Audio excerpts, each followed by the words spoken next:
ভয়াবহ আগুনে পুড়ছে রাজধানীর বঙ্গবাজার।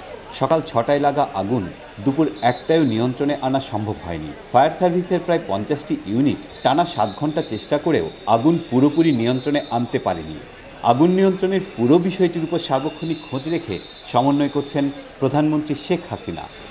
আগুন নিয়ন্ত্রণে ফায়ার সার্ভিসের পাশাপাশি পুলিশ, র্যাব, সেনাবাহিনী, বিমান বাহিনী, আনসার, স্কাউট, বিজিবি ও রেড ক্রিসেন্ট যৌথভাবে কাজ করছে।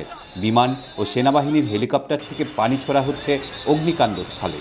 ভোর ৬টায় লাগা এ আগুনে এরই মধ্যে বঙ্গবাজার সুপার মার্কেট, দোতলা market, Banga Islamia market, annex tower market, Bangladesh super market পুরোপুরি ভস্মীভূত হয়ে গেছে।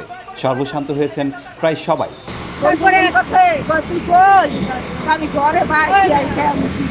আরে ভাই আগুন লাগছে, তোর মার্কেটে আগুন লাগছে,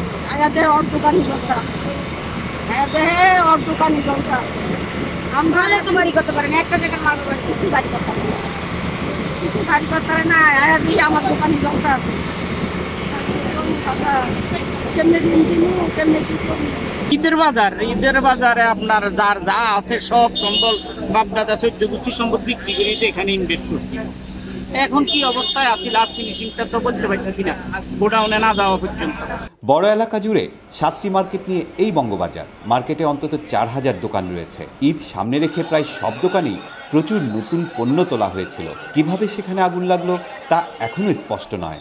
আগুনে হাজার হাজার কোটি টাকা ক্ষতির আশঙ্কা করছে সংশ্লিষ্টরা। এখনও পর্যন্ত ফায়ার সার্ভিসের ৩ কর্মী সহ ১১ জন ধোঁয়ায় অসুস্থ হয়ে পড়েছেন। এর আগে ১৯৯৫ সালে একবার ভয়াবহ আগুনে পড়ে বঙ্গবাজার, পরে নতুন করে গড়ে তোলা হয় মার্কেটটি। ঢাকা দক্ষিণ সিটি কর্পোরেশনের মালিকানাধীন বঙ্গবাজার ৪টি ইউনিটে বিভক্ত।